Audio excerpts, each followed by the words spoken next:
Hello and welcome to Dotting the I in Spaceship, a podcast about science fiction and writing. I'm Bob and this is episode 13. This week I want to talk about another common trope in science fiction, which is scientifically inaccurate and very boring space battles. But before we get into that, let's quickly do the weekly roundup.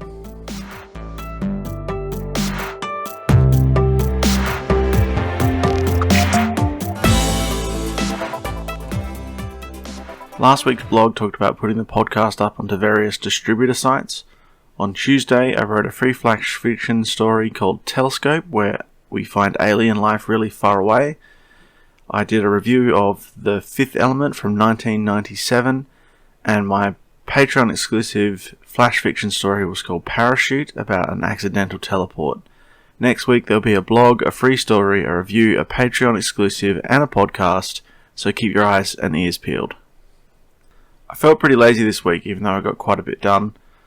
The beginning of the week was really hectic, getting everything up onto the podcast sites and chasing up the various problems that I had with iTunes, which wouldn't work, and I had to send them a ticket, and then they got back to me 2 days later. But I mean, that's solved now, so that's fantastic. The podcast is now on iTunes. I sent out messages early in the week to graphic artists and to design firms about the stuff that I'm looking for the pitches for the ebooks. And I got some replies, but I'm also not 100% sure that I want to go that way either. So I'll have to sit down with them and have a chat with them and be honest about what I want and see what they're going to do for me. But what I really want is to find an artist that can work with me. I know what ideas and concepts I want to put forward, but I also need someone with a more artistic brain than mine to be able to say, this is the way to do it, or this is the kind of style that I think we should go with. So I will definitely keep looking. I definitely need to find someone to do it, but I'm not in a huge hurry. I have to sort of put the brakes on constantly and be like, okay, I got a lot of work done.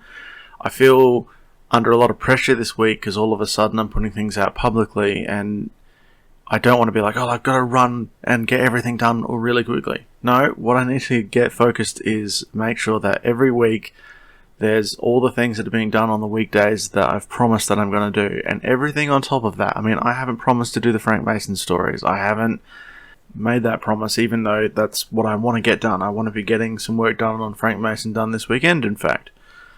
But I also don't have to spend every single waking moment on writing or at work. I'm allowed to take some time off so long as the base stuff is done. So I think that's going to be an ongoing struggle of the difference between keeping your head above water and jumping out like a flying fish, I guess. I wanted to say going like a bull out of gate, but then I felt like that would have been mixing my metaphors, which I've now mixed anyway. Oh well. I've compiled the first compilation, getting all of the stuff in and editing it and cleaning it up a bit. I still need to write a forward for it, but other than that, it's pretty much ready to go. So I'm just waiting on a graphic artist before I can publish that. So that's where I'm sort of getting antsy, where I need to get a graphics artist in, but also there's no reason to be in a hurry about this. Also this week I just finished filling out before I started recording 3 months of flash prompts for the next 3 months. It's just going the turn of September. So I filled out my schedule up until the 2nd of January, I think, is the week that I finished for that. So I just find it a lot easier to do thinking that's the same all at the same time. So when you're thinking about prompts, what kind of story do I want to make? There's a sort of mindset that you need to be in where you can go, well, I don't need to be creative. I don't need to create the whole story. I just need to create a prompt, a kernel that I can work from. And once you're in that mindset, it seems a lot easier to do, a whole sack of them rather than just doing, 1 or 2 for the next week. And it's certainly a lot better than doing it just before you write, because I find that makes it a lot harder. If I don't have a prompt set up, like if I come across a story, so there are a couple of stories that I've put out in recent weeks where I've been driving home and an idea has just struck me, and then that's the story that I've written for that week. But if I don't already have an idea planned in my head, when I sit down to write a story, having a prompt there to go, this is what you're going to write a story about, is a lot easier than the sort of when you've got infinite choice of what you can write about. Oh, what kind of... Should I write a story about robots? Should I write a story about telepathy? Should I write a story about space monkeys conquering the moon? You know, that, I don't know, spoiled for choice sort of aspect has paralyzed me in the past and stopped me from getting work done. So I want to try and avoid that, and I found the best way to do it is by having a schedule of here's all the things that I have to write, and then I don't need to think about it. I just sit down, here's what I'm doing. Okay, now I'm in creative mode. I can literally just have an idea, start writing, and then see where it goes for the Flash stuff. I don't need to plot the Flash stuff out the same way that I need to do for the long form writing. So it is a little bit easier to just sit down and go, okay, I need to get into the mindset of getting the stuff done, I'll get it done. Anyway, so I'm good for the next couple of months, and then when that comes to an end, I'm going to have to make up some more. Hopefully, by the time that I get to needing to do up a batch, I'll have some more people to talk about who are helping me out on Patreon.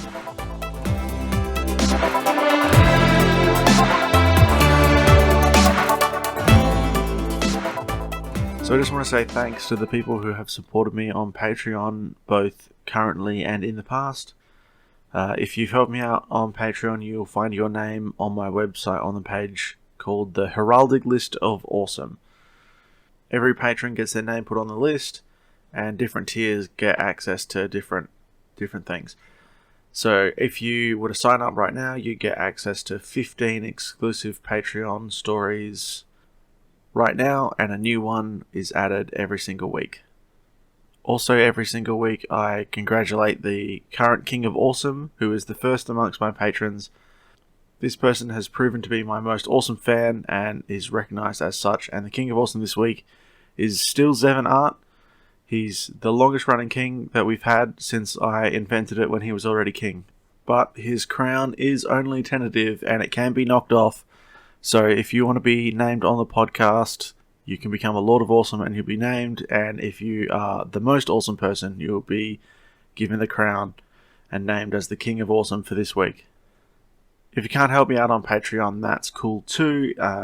I was a poor uni student for a long time and I know how it is. But if you can't help financially, you can still help me out by telling someone who might be interested in the podcast about it, by giving me a comment or a like, or depending on what podcast system you're now listening to it on, giving me some sort of feedback on that system will help me to be found by more people. So if you can help me out, that is really appreciated. And of course, if you want to secure being the King of Awesome for all time, there is only one way to do it, and that is to build a giant space laser and to burn my website URL into the face of the moon so that everyone will know about my website for all time. There are definitely easier ways to become king. But for now, it's time to get into the main topic for today.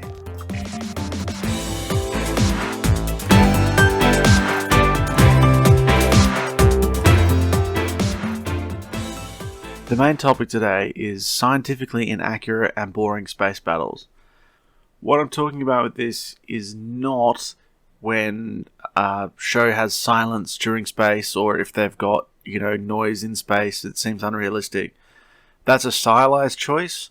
What I'm talking about is the actual tactics and the story progression of the battle itself. A battle has to have a start and a finish and a middle, and some things have to happen in it, and it has to be exciting. It's a piece of action, just like a fist fight or any kind of, even a very hearty conversation can sometimes be equally as actiony as a space battle. So while it can be really cool when they show space and there's silence on the audio, I also understand that having dead audio on a film can sometimes be jarring.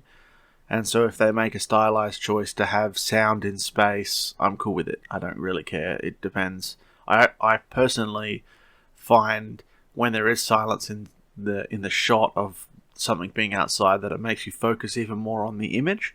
So it sort of hones in on what's going on rather than just it being part of the action. I don't know. I think it feels different, but that is a stylized choice from the director or the art peoples. That's not what I'm talking about today. What I'm talking about today is having people do stupid things in space that don't seem to make sense. They're not native to the medium. The biggest offender of this, I think, is 2D thinking in 3D space. So ships will line up in a single line for some reason, and fight against another batch of people in another single line. And you're like, why are you doing that? Why aren't you concentrating? It should be two planes fighting against each other. Two flat planes fighting against each other. Not two single lines. It's a very two-dimensional thing. It's thinking like a traditional battlefield where you line up everyone on this side and everyone on that side. Well, if you had, air support, you would have people in the air too, and maybe people underground in this case. I think it stood out quite a bit in Battlestar Galactica. It stood out probably more because in the Battlestar Galactica show they actually did space fighting pretty well. But it stood out that they would go out with their wingman or a squad, and their squad would be in a line behind them, like in a flat plane, like geese flying. And you're like, why would you be in that configuration? Why wouldn't you be in like a star configuration? One of the first things that comes to my mind when I think about 2D in 3D space is the fight in the Mutara Nebula in the Wrath of Khan, where you've got Khan's ship flying around and Spock's ship flying around, and Khan attacks two-dimensionally, and then Kirk he comes up from beneath and uses three-dimensional thinking to fight because he's like, we're in space. And I'm like, that makes total sense. It always bothered me in the original Star Wars when Luke is flying in the trench in order to attack the engine port. Like, why do you have to fly down to the surface and then fly along the surface in a trench in order to get to this port? Why can't you just fly at it from space directly? Like, they're not, like, they're still getting shot at by turrets, so they don't seem to be under turret fire or anything. It isn't explicitly explained why they have to take that trench approach in order to fire at the exhaust thruster. It always makes me think of the space battles. Like, when you get to that point in the film, it always reminds me of, like, thinking about aerial fights in canyons versus fighting in space, where you would have thrusters that do things. Speaking of thrusters, why does the Enterprise turn like a car?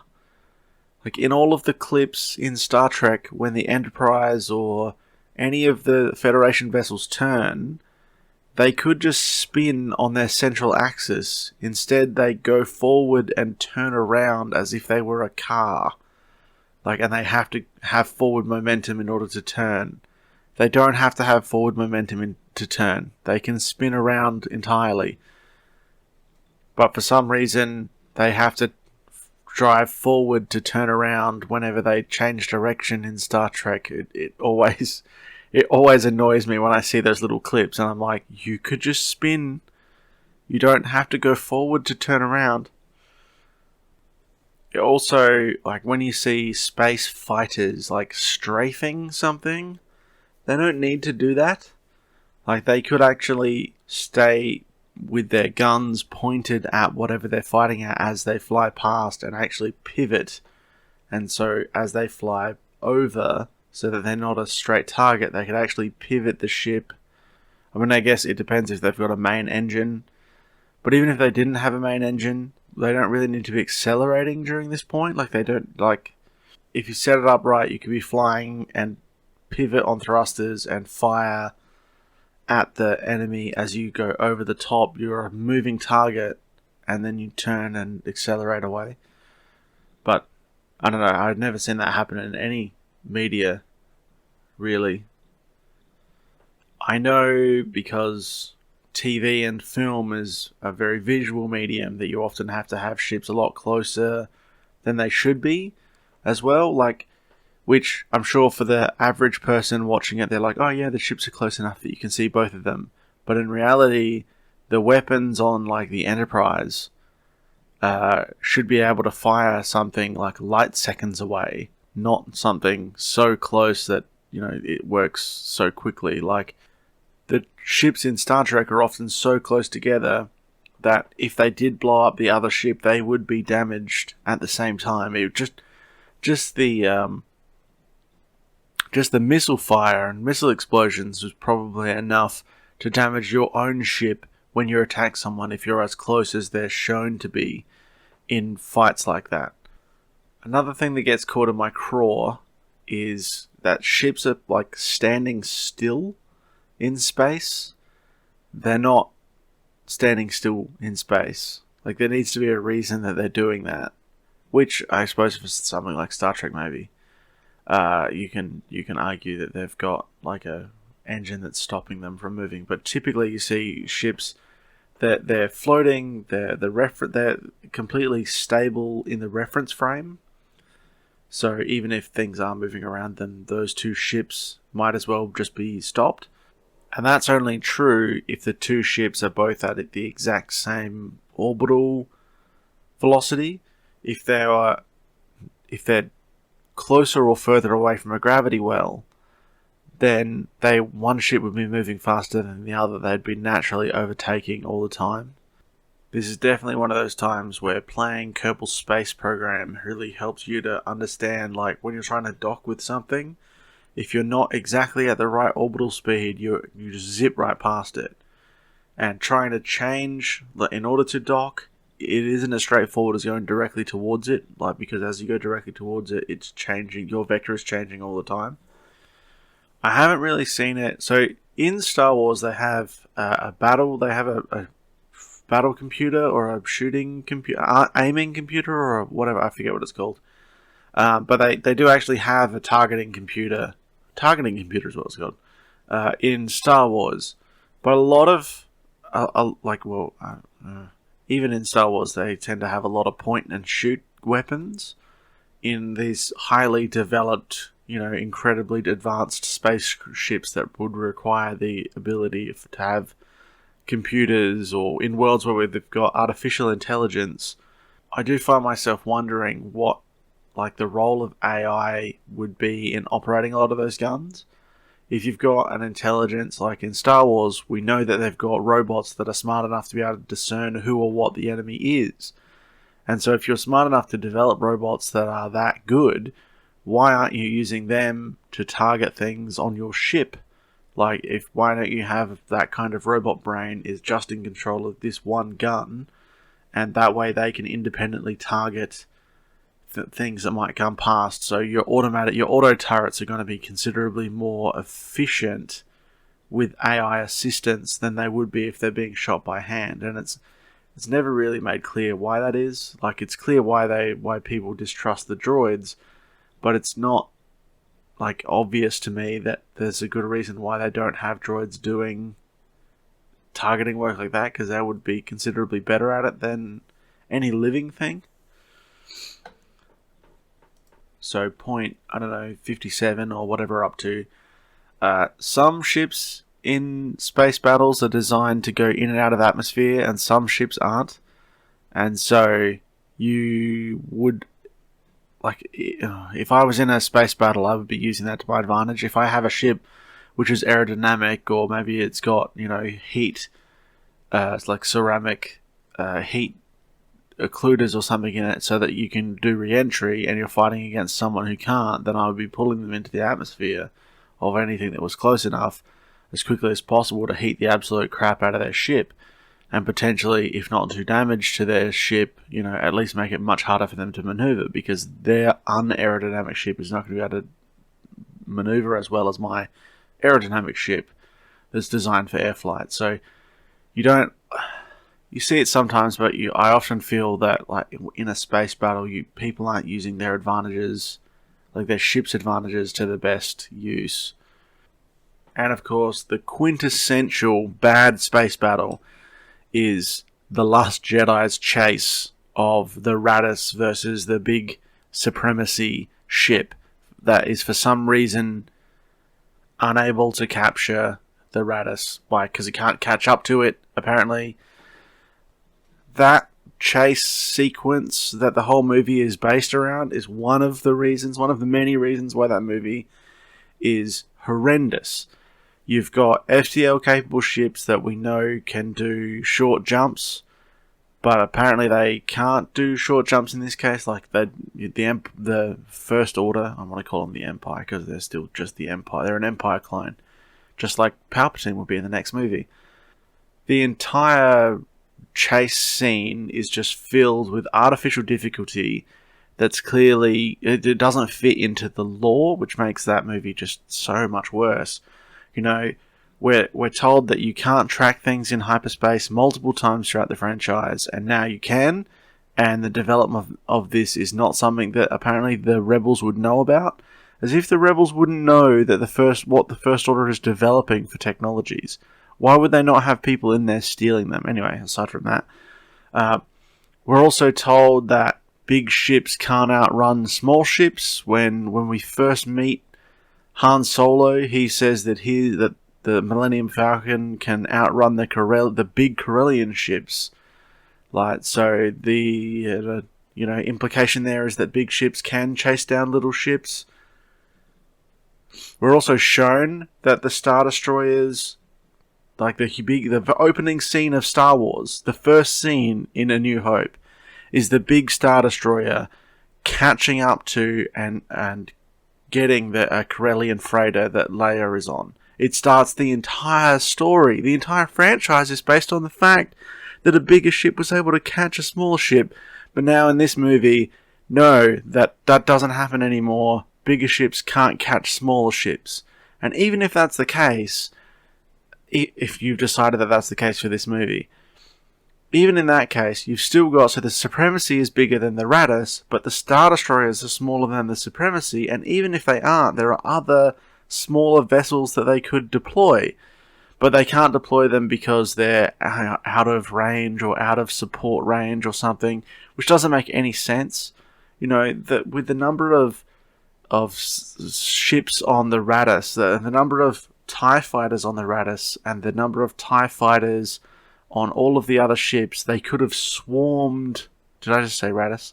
The number of TIE fighters on the Supremacy and the other Star Destroyers around them could have swarmed the Raddus and just destroyed it. I mean, we saw how badly damaged the Raddus was from a single attack by Kylo Ren. He took out the Raddus's docking port area where they had all their ships, like their hangar bay, and he took out the bridge and killed Admiral Akbar, to the great disappointment of every human being that has ever existed or will exist. R.I.P. Admiral Akbar. So, the ships couldn't catch the other ships. They couldn't use FTL to jump in front of the ships because, for some reason, and they couldn't do significant damage of the Raddus's shields at range because reasons. Apparently, energy dissipates too much in space where there's, near conservation of energy, so there shouldn't be any dissipation of energy the further away a missile is from being shot, or a laser blast is not significantly weakened by the kind of distances that they're showing. That's not even getting into the fact that the laser bombardments are showed to bend, the big blaster blasts bend in space and hit the Raddus for some reason. I mean, who was doing that? That's stupid. So along with all of the bad things of the Last Jedi, which I will get into, I'm going to do a review of The Last Jedi before too long, so I will leave my vitriol and bile for The Last Jedi there, which should probably be the week before Rise of Skywalker comes out, because I plan to do a review of all of the movies over the 8 weeks before the new movie comes out. So prepare for torrent of hatred of the new Disney Star Wars as we get close to the next one coming out. So before I close out this segment, I just want to talk about who actually does sci-fi battles really well. I don't think when you do sci-fi battles, it's about whether or not it's a hard sci-fi or a soft sci-fi. Like, if it is trying to be hard sci-fi, then definitely, like, getting that right, getting, momentum and orbital trajectory and those sorts of things right, do make a big difference. But it's more about being consistent with the universe's rules. If the universe is a hard sci-fi universe, then being consistent is good. And if it's a soft sci-fi universe and it's got things like FTL drives and shields and things, then being consistent with that framework is what makes good battles good. Wrath of Khan always stands out in that field because you have that two-dimensional old school thinking, but that's also a part of the story, and it's explained why like both ships are crippled, so they don't have sensors, so it tells you why it's not operating the same way that you would expect it to operate in lore, which is why I think it works so well as a good battle. I mean, for me, I love the battles in The Expanse, the way that the Rocinante moves and fires, and the way that it's piloted is just so... It's such a fantastic example of hard sci-fi space battles and how well they can be done. I haven't read all of the books, but I have read up to where they battle against the space station in, I don't know what, one of the early books. And there's the Anubis-style stealth cruiser that they're fighting against. When they fight against that, they're all strapped in and they've evacuated the air. They're already in spacesuits and they've taken the air out of the ship because they know that when they get shot, the bullet holes are going to pass straight through the ship.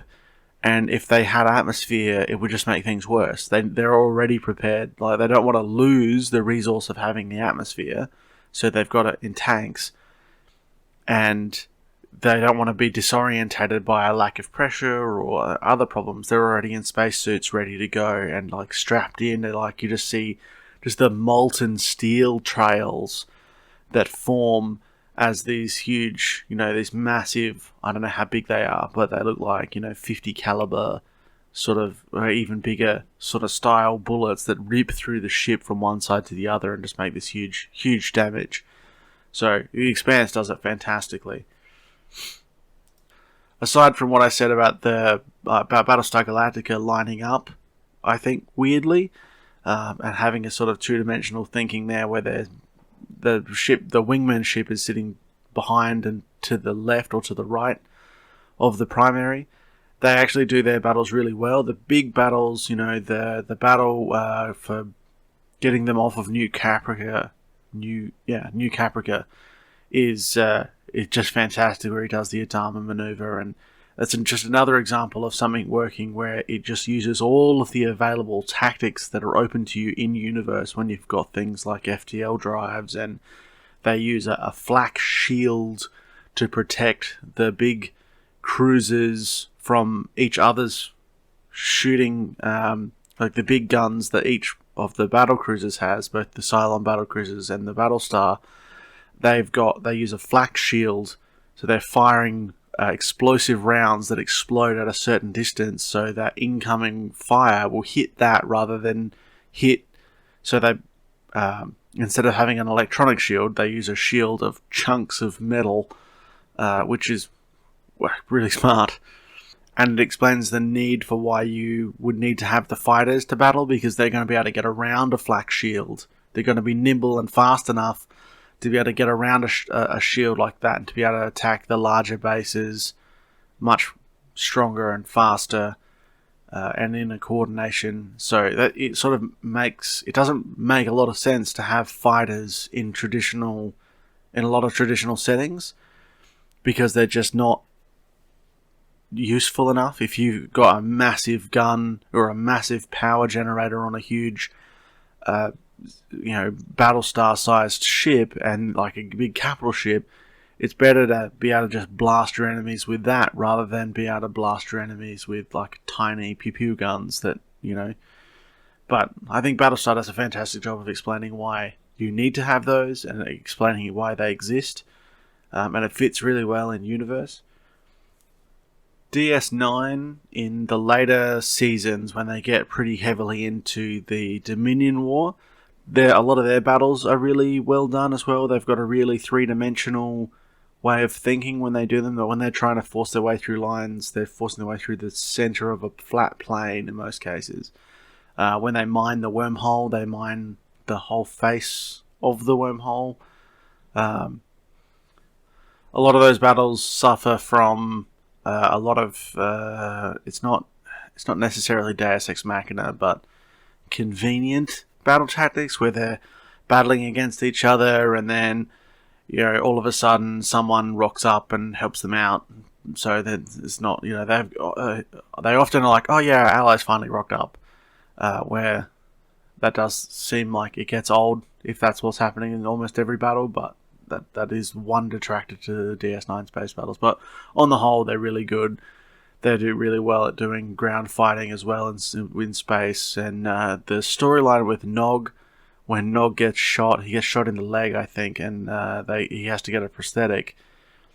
And it's one of my favourite episodes of the later DS9 series, where he retreats and he goes and lives with Vic Fontaine for an episode, and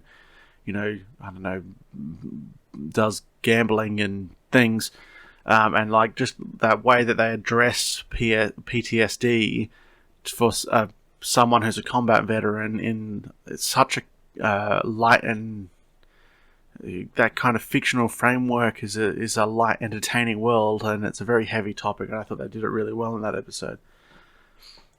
One of these days I'm going to have to do a best episodes list of all of the episodes of Star Trek that I think are great. That'd take a bit of time to compile. There's a lot of great stories in different Star Trek. Not everything is great, but there are a lot of really good stories. And the last really good battle that I want to mention is the battle in the movie Serenity, the Firefly movie, the battle for Mr. Universe's planet, where the Alliance is all sorted and the Reavers come out of the clouds, and there's just this massive, just chaos just reigns through everything, and you get this real sense of tension and passion, and you're really afraid for the characters, and it all gets punctuated at the end of that fight with Wash, and even now that scene still jerks a bit of emotion out of me, of being like, oh, god damn you, why couldn't Wash have survived? He was a leaf on the wind, god damn it.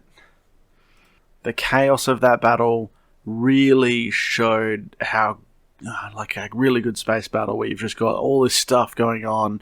The armies are facing each other in this sort of loose, plane dissociation. They're not like all lined up directly together. They've got different ships with different capabilities. They're spread apart far enough so that they wouldn't be stepping on each other, which is another problem that often comes up. And, these Reavers just come out of the clouds, and then it's like, just fire everything. It's so good. Anyway, I'm sure there are plenty of fantastic space battles that I haven't mentioned. But if you want to comment and let me know what space battles you thought I should have mentioned, I'd love to hear from you. For now, I want to talk about what I'm doing next week.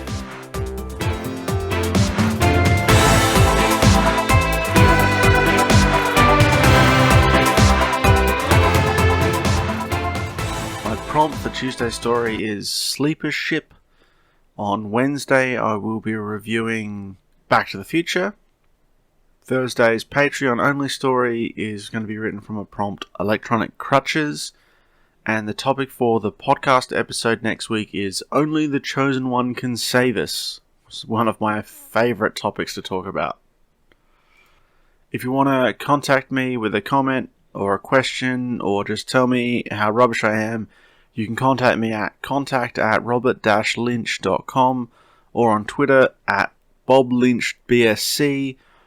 If you like what I do and you want to help me make more of it, then check out the Patreon to see how we can help each other at patreon.com/RobertLynch.